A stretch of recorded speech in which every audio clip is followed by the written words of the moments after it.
So today is Therapy Tuesday, and more specifically, we are going to be talking about how abuse and trauma affects those who are on the spectrum, and more specifically, those with ADHD and autism.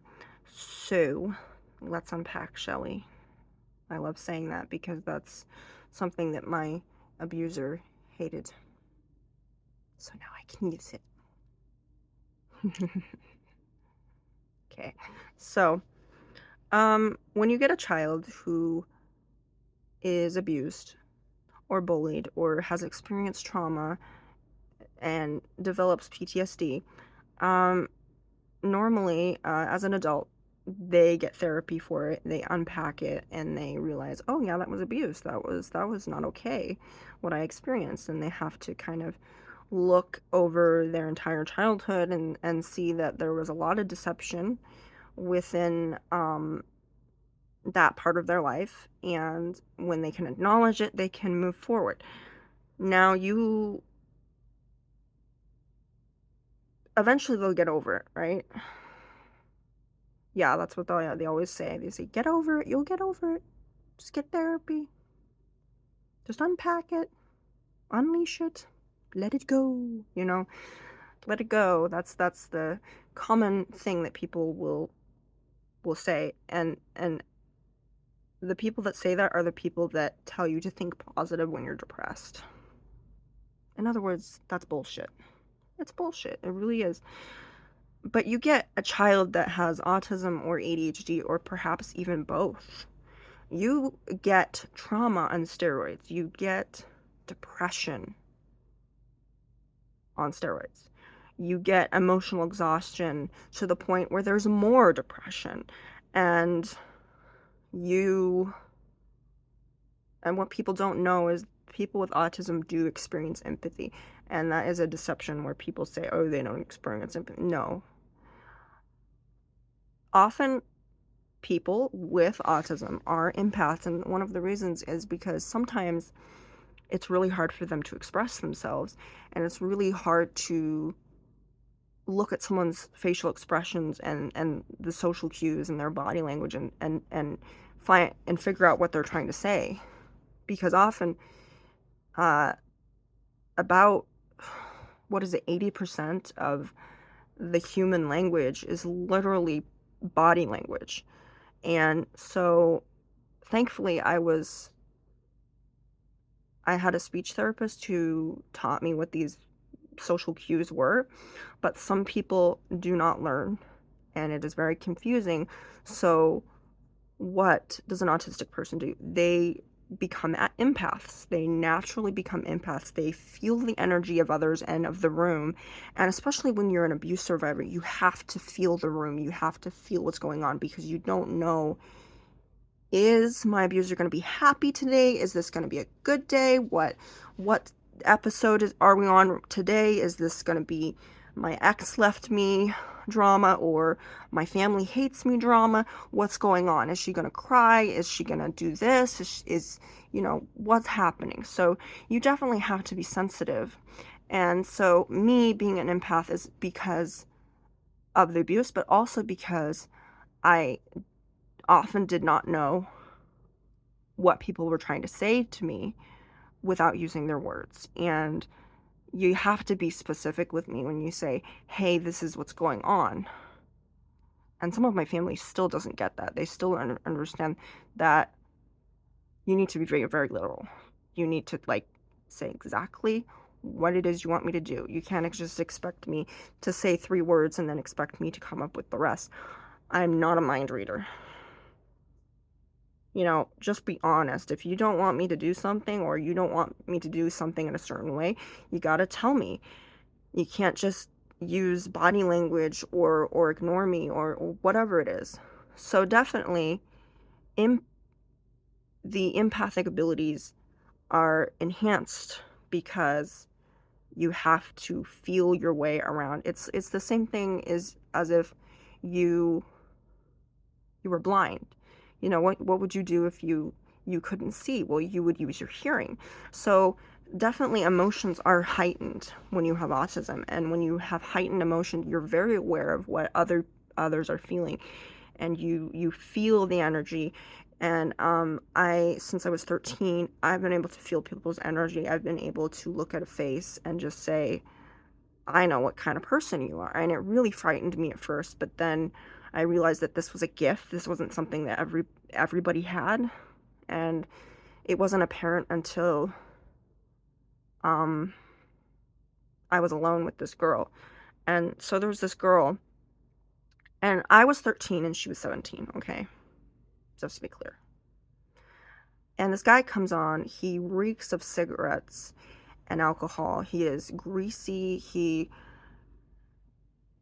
As far as I'm concerned, he wasn't really that good looking, but he comes over and he starts saying, like, we're all by ourselves, by the way. And he comes and he says, girls get mad at me when I don't pay attention to them. We just kind of stared at him like we didn't know what to say exactly, because we were by ourselves, but we weren't like giving off vibes like, oh, give us more attention. It was more of like an awkward smile and an awkward chuckle here and there. So he eventually left. But I said, did you see that guy? That guy was so creepy. And she said, oh, he's just being nice. And I was just like, that guy was pure evil. He probably wanted to rape us. So how is he being nice? That's not an appropriate thing to say to two underage girls that are standing all alone somewhere. That's not that's not normal. So thankfully nothing happened. We were safe, and the guy lost interest. We weren't giving him a reason to continue talking to us. So we weren't the right target audience, I guess, for him. Maybe he liked girls that were younger. I have no idea, but the guy was a predator, obviously. And so I just found that I had that ability, and at first I thought I was just being judgmental, but then I realized that there was some validity and truth to what I was feeling and what I was seeing, and that I knew people by looking into their eyes and looking at their face and just knowing by the energy that they were emanating that I knew what kind of person they were. And then I found out that a lot of my family had that same gift, so to speak, and it often saved their life as well. So, but that's not something that everybody has, and it is a gift, and you really should trust it.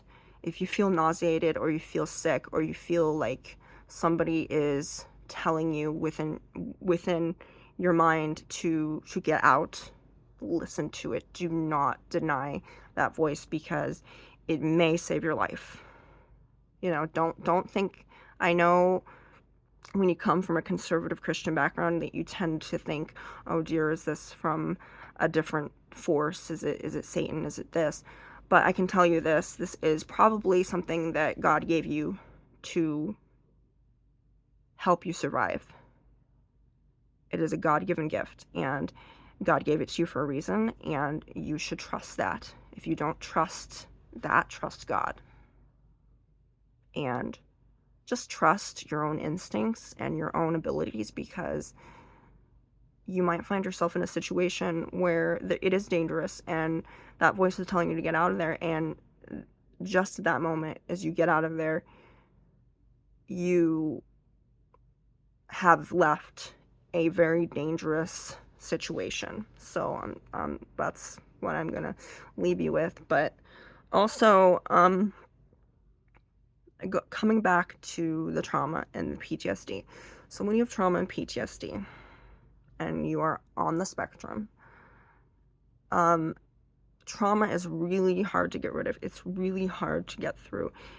You're going to have moments where a single word is going to trigger you, and you're going to chew someone's ass. You're going to chew somebody apart, somebody that you love and care about, and you need to be perfectly honest with your friends and your family why you act the way that you do.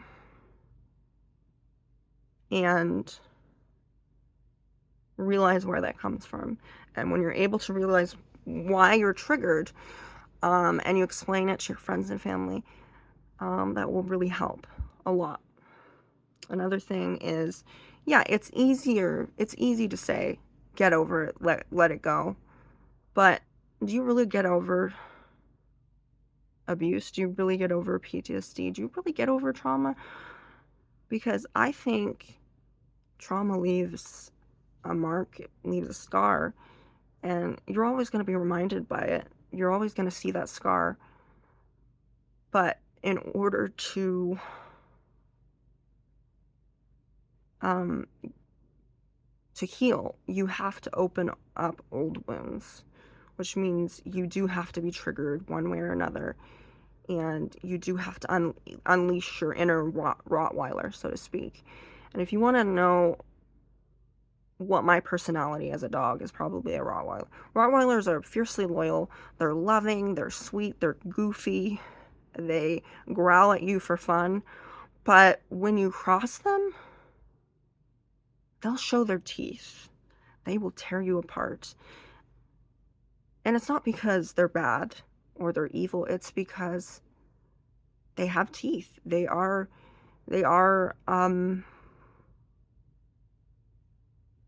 you know, they feel threatened, and they have emotions.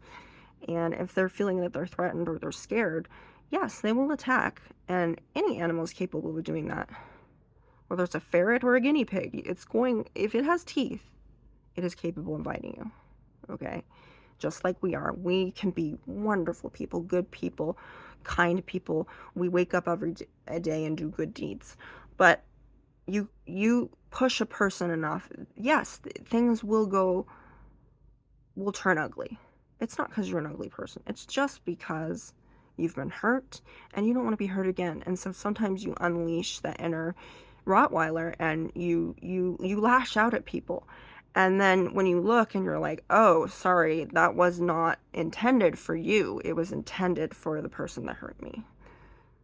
And once you are able to recognize that, you can get through it and you can realize. But you do have to open up old wounds. And it's a bit like a bone. You know, when a bone doesn't set straight, and it doesn't heal properly, sometimes you have to break it again just to get it to set properly. So this it's very painful. It's a painful experience, you having to break the bone in order for it to set properly. And you gotta break it.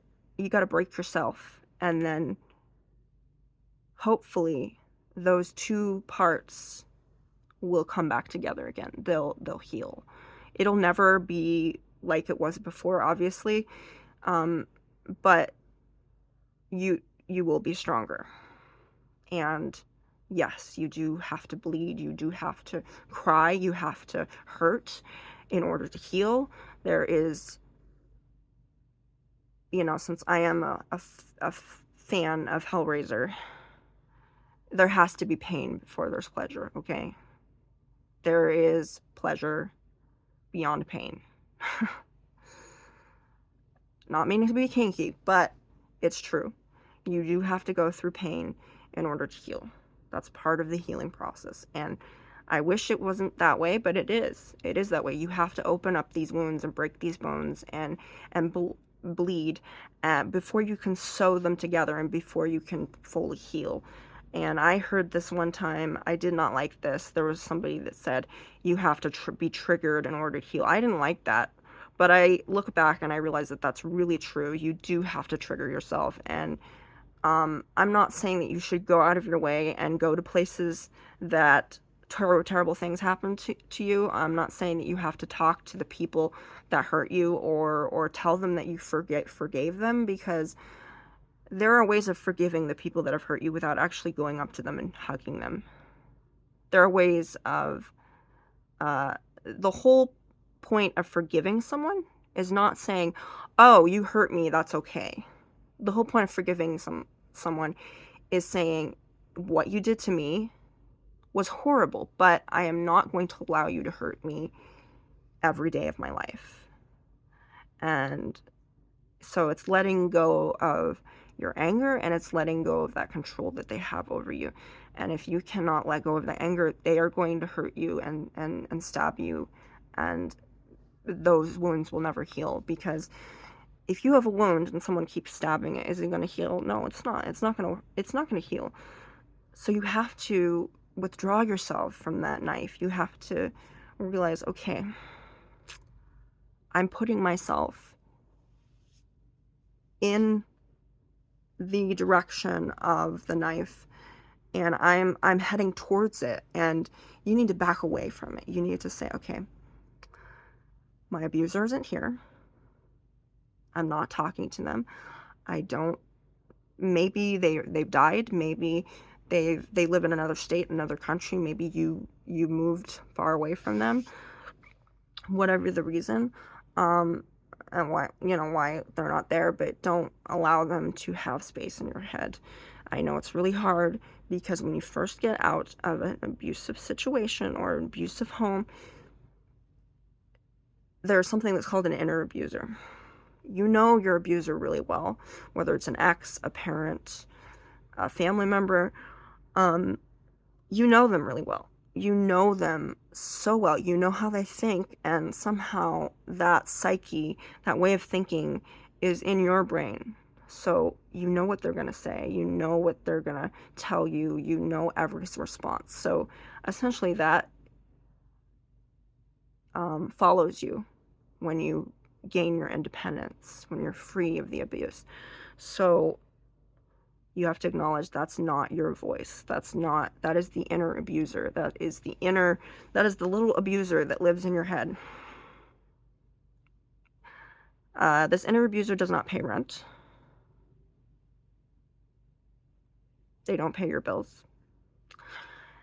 But they stay there. They stay there in the shadows of your mind. And when you are in a situation where you're about to do something that's worthwhile, or is going to be progressive, or it's going to be a good thing, that abuser will come and say, you're not capable of doing that. You can't do that.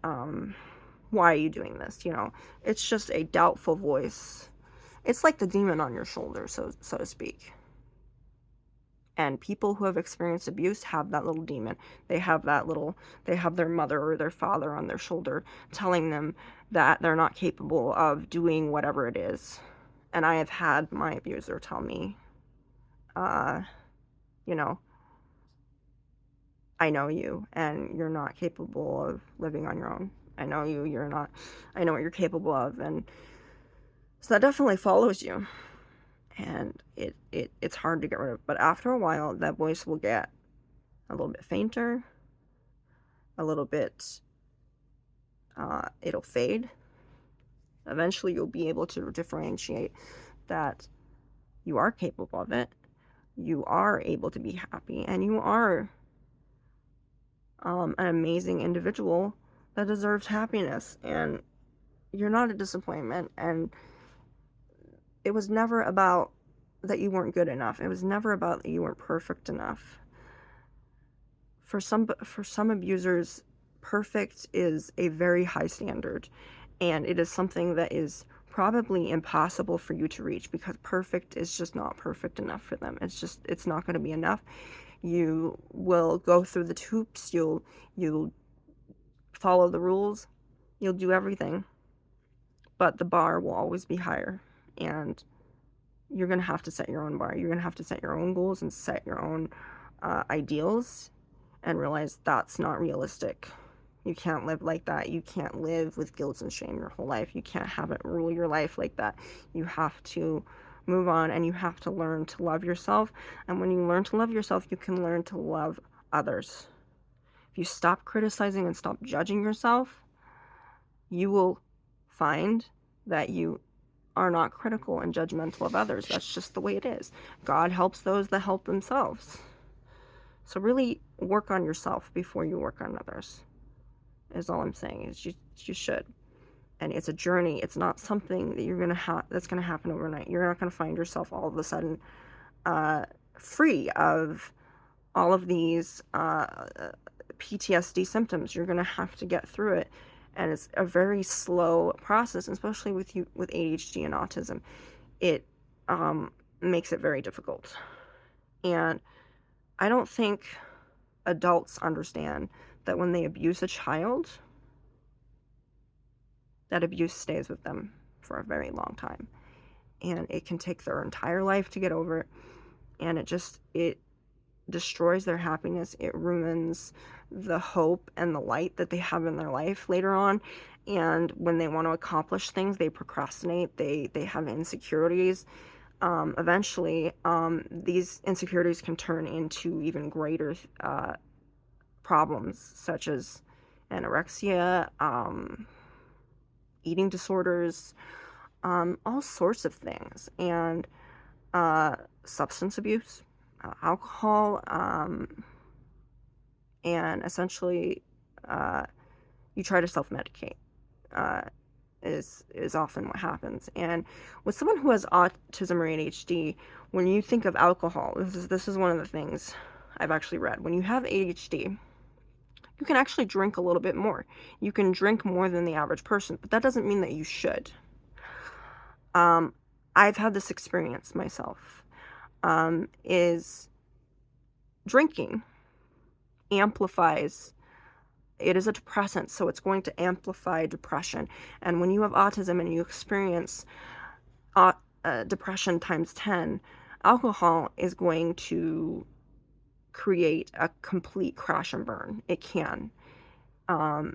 It can be the best experience of your life. It can make you happy if you're in a good mood. But if you add alcohol to an already shitty day, it's going to go. Yeah, you're just going to be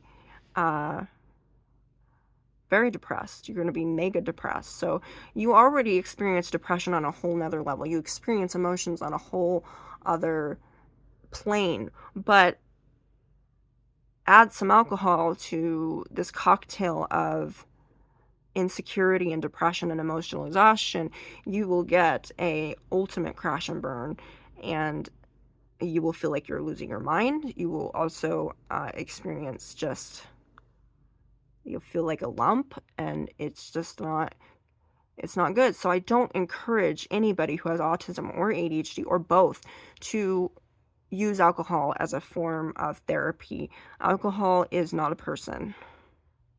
It's a beverage. It doesn't solve your problems. It doesn't pay bills. It does not help you overcome your PTSD, and it can make it worse. So please, if you're going to drink, make it moderate. Be moderate and limit yourself to at least just one glass. And if you do drink, just drink on the days when you're actually in a good mood, when you're doing well. If you're not doing well, do not drink. That's all I'm saying. That's all I'm saying. Just because you can drink more doesn't mean that you should. Yeah, you can hold your liquor all you want, but when the alcohol wears off, you're going to be left with depression.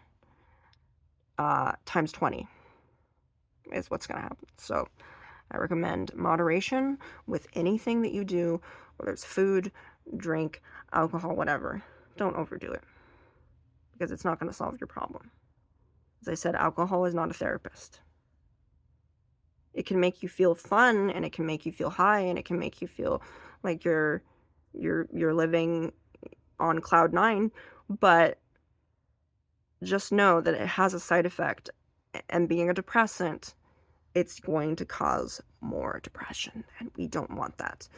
And if you want to know what emotions are for somebody who is autistic, if anybody remembers that old Nickelodeon show called Lazy Town, there was a guy, really tall guy, with a pinstripe suit. His name was Robbie Ron.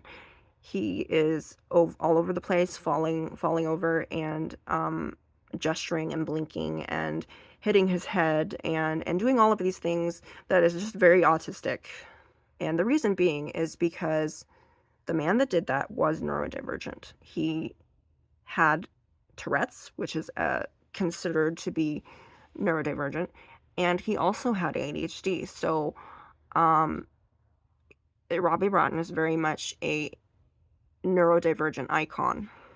So And so, in case you don't know, Robbie Rotten wants to be lazy, but he is so busy, um, he is so hyperactive that he never gets to relax. He procrastinates in being lazy, is literally what the whole character is about. So he wants to be lazy, but he can't seem to quite do that. So that is a very ADHD thing.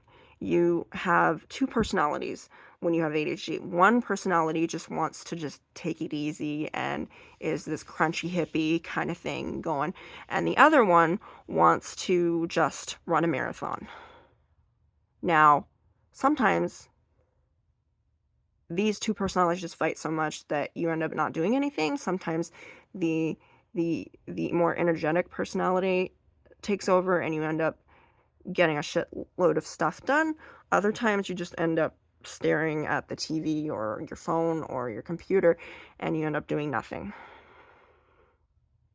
Yeah, it's just a ADHD is a massive contradiction. So that is definitely ADHD. So, but it is also autistic because Robbie Rotten is very expressive, he's very emotional, and he doesn't seem to be able to contain a lot of his emotions. He's frustrated very easily. He's triggered by everything, which is definitely a PTSD metaphor right there. And then he also seems to be like very concerned about what other people think of him. He's just a very autistic, ADHD, PTSD hot mess is what I would say. And I relate with him a lot. Lot. If you've not seen Lazy Town, um, definitely something that you might enjoy. It's a creepy, weird, kind of twisted show, but I like it. It started out creepy and twisted. I'm gonna say it was a radio program, and then it was a play, and then it became a hit Nickelodeon TV show. It was made in Iceland, and the man that played Robbie Rotten, Stefan Karl Stefansson, which in Iceland they don't really have last names, they just have like I'm Stefan's son. Yeah. That's all you say. You say, I'm Stefan's son. You know, and then if you're a woman, you would say Olaf Dotr, which would mean Olaf's daughter. So they don't really have last names in Iceland, but they want to mess with us, so they put Dotr or son on the last on their father's name. So maybe I'm wrong, I don't know. But so Lazy Town was created by Magnus Scheving, who is an Icelandic gymnast and aerobic artist. Otherwise, he does the splits, and he's a one-man circus, pretty much. Yeah, it's pretty talented. And he based it on his own experiences. He lived in a very small town in Iceland, and he noticed that there wasn't a lot of encouraging of activity, of physical activity, and there wasn't a lot of positive messages in Iceland. So he created the show to encourage healthy eating habits and a healthy lifestyle and physical exercise. And so he also stars in the show. He is Sporticus, who dances and sings to let the kids know that, oh, exercise and eating healthy is fun. So, fruits and vegetables are encouraged. So it's a very positive show. The music is incredible. It's amazing. That's one of the reasons that I got drawn to that show. So definitely a good thing. But unfortunately, the man that played Robbie Rotten, he is no longer with us. He passed away in 2019, I think, from bile duct cancer. And he is still near and dear to our heart, and he will always be Robbie Rotten. He developed that character when he was 25. I mean, he completely made that character. Nobody really told him, "Hey, this is what it is." He just got a hold of that character, and Magnus Sheving just gave him full creative licensing for that character, and he just was able to create it from scratch, which is something that not a lot of actors have to do. Unfortunately, his career here in America really didn't take off since he was Icelandic, like Magnus Sheving. So Stefan didn't really, he was promised to be very famous in the future, but those were false promises, so he ended up being like miscellaneous characters in the background. You know, the background people? Yeah, that's what he did here in America. And it's really too bad because he was tremendously talented. He could sing and dance, and you know, he was a writer, and you know, he was producing some stage plays, and yeah, he was just, and he was only 40 years old when he died. So yeah, and I read his book and watched the show, and yeah, he's definitely like an old friend to me, and he always will be. But yeah, so that's, Robbie Rotten is definitely my spirit animal, my autistic spirit animal as far as I'm concerned. So yeah, you have all these different emotions, and you don't know what to do with it, and then you get exhausted, and that emotional exhaustion turns into depression. And most of my depression is because of emotional exhaustion. Sometimes it's other people's emotions, sometimes it's mine, which are constantly going up and down. Other times it's other people's emotions that I'm feeling, and I just can't really cope. So a lot of people look at me and they'll be like, "What you doing?" And I'll just be like, and they'll be like, "Oh, okay." Why are you so happy when you're online, but you're not happy when you're here? I don't know. Because uh, I have many highs and lows and ups and downs, and this is my low right now, so I can't be high all the time. Can't be high all the time. That's funny. So yeah, I can't be high all the time. So yes, so PTSD with autism is not fun. It's not a fun experience. It's not. It just isn't. And women, I think more studies are being done, but for a very long time, autism was not really being diagnosed in young girls and women. And often women, this is the way I describe it. So men and young boys, especially young boys, they are a little bit more expressive when it comes to autism. They will act like a John Cleese character. They will act like Rowan Atkinson's Mr. Bean. They are very out there. They will do funny walks and be awkward and hilarious and goofy. But when you see a young girl who's experiencing the same things and probably wants to do, you know, wants to be outgoing and all of that, they tend to be more reserved. They tend to like fold their hands and act like an Emma Thompson character, and you know,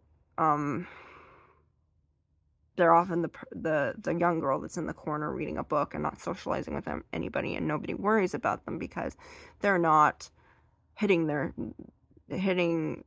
themselves on the head or banging their head against walls or you know, waving their arms all over the place, because for whatever reason, maybe they were told to keep it, you know, hidden.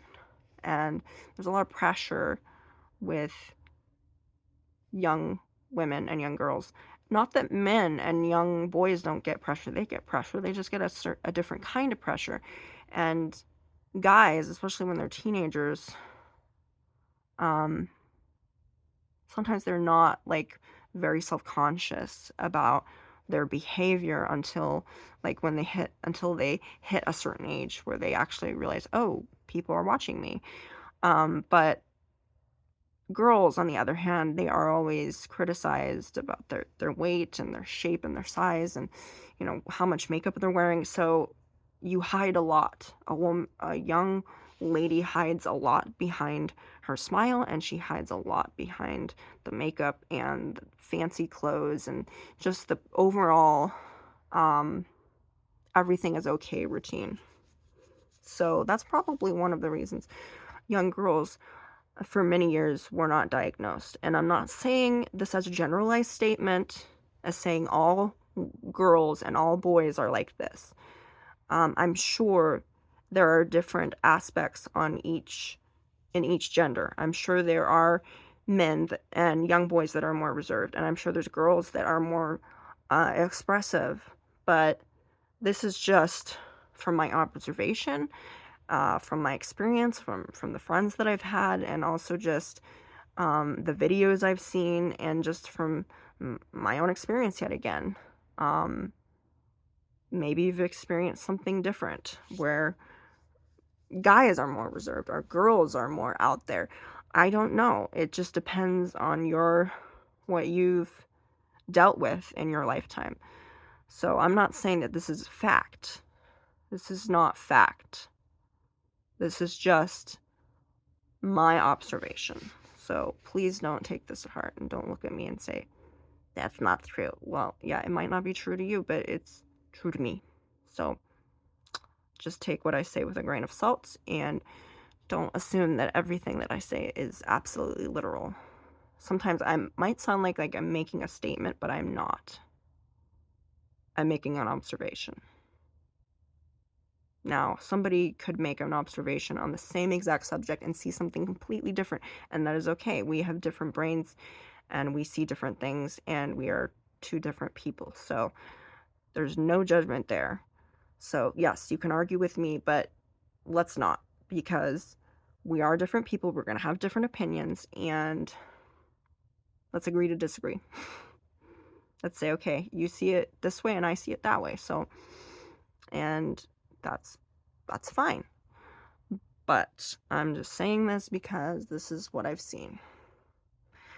And it doesn't always apply to everybody, to both to both, men and women, guys and girls, there's different dynamics that are involved and different people with different experiences. So anyway, I hope this was helpful, and please leave a comment and let me know if there's anything else that you would like me to discuss. And I hope you all have a beautiful, blessed day.